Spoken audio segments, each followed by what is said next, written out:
Magandang umaga po. Narito na po ang magiging lagay ng panahon ngayong araw ng Lunes, September 9, 2024. At latest update sa dalawang low pressure area na binabantayan na posibleng maging bagyo sa mga susunod na araw.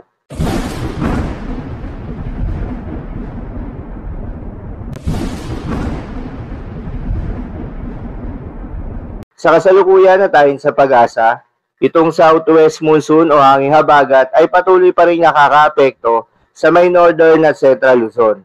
Dahil dito asahan yung mahulap na kalangitan na may kalat-kalat na mga pagulan at thunderstorms.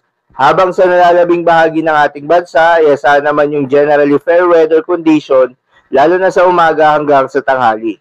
Ngunit pagsapit ng hapon o gabi ay asahan naman yung mataas na tsansa ng mga pagulan. Samantala yung low pressure area na binabantayan ng pag-asa na nasa labas ng Philippine Area of Responsibility ay pumasok na nga sa loob ng Philippine Area of Responsibility at huli itong namataan sa layong 1,240 kilometers east-northeast of extreme northern Luzon. Ayon naman sa datos ng pag-asa ay mababa pa naman yung tsansa nito na maging isang ganap na bagyo hanggang sa susunod na 24 oras. Ngunit hindi pa rin inaalis yung posibilidad na mag-develop ito bilang isang bagyo. Sa ngayon, hindi naman inaasahan na magkakaroon ito ng direktang epekto sa anumang bahagi ng ating bansa. Ngunit sakaling lumapit ito sa ating kalupaan, hindi naman inaalis yung posibilidad na makaapekto ito sa may extreme northern Luzon o di kaya sa may northern Luzon. Ayon naman sa Japan Meteorological Agency, ang nasabing low pressure area na binabantayan ng pag-asa ay mataas na yung tsansa na maging bagyo sa susunod na 24 oras. Samantala, ang pangalawang low pressure area naman na si Invest 95W na nasa labas ng Philippine Area of Responsibility, kumilos pahilagang kanluran sa nakalipas na 24 oras, ngunit inaasahang liliko patungong hilagang kanluran sa susunod na 1 o 2 araw. Ayon naman sa Japan Meteorological Agency, mataas din ang tsansa na maging bagyo ito o tropical depression sa susunod na 24 oras. Posible ring dumaan ang Invest 95W sa Marianas Island sa pagitan ng Martes ng hapon hanggang Huwebes ng umaga.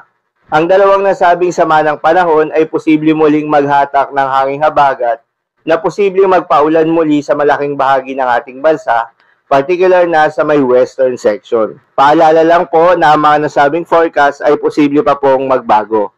Kaya naman patuloy naman magantabay sa mga update nating ilalabas at ng pag-asa.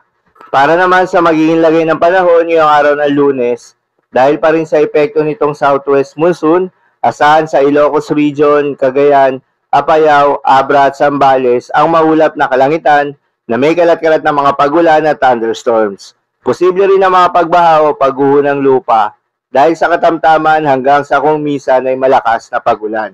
Habang sa Metro Manila, nalalabing bahagi ng Cordillera Administrative Region, Cagayan Valley at Central Luzon, asahan naman yung bahagyang maulap hanggang sa maulap na kalangitan na may kalat-kalat na mga pagulan o thunderstorms. Dulot pa rin yan ng southwest monsoon. Posible rin ang mga pagbaha o pagguho ng lupa during severe thunderstorms. Para naman sa nalalabing bahagi ng ating bansa ay asahan rin yung bahagyang maulap hanggang sa maulap na kalangitan na may kalat-kalat na mga pagulan o thunderstorms. Dulot naman yan ng mga localized thunderstorms. Posible rin ang mga pagbaha o pagguho ng lupa during severe thunderstorms. Dahil dito, pinag-iingat pa rin yung mga kababayan natin sa mga posibleng banta ng pagbaha at pagguho ng lupa. Para naman sa magiging lagay ng mga dagat baybayin, ayon sa pag-asa ay wala nang nakataas na gale warning sa anumang seaboards ng ating bansa. Ngunit pinag-iingat pa rin yung mga kababayan nating mangingisda at yung may mga maliliit na sasakyang pandagat na papalaot dahil inaasahan pa rin yung slight to moderate na mga pag-alon. So, yun lamang po para sa lagay ng panahon ngayong araw ng Lunes. Keep safe everyone.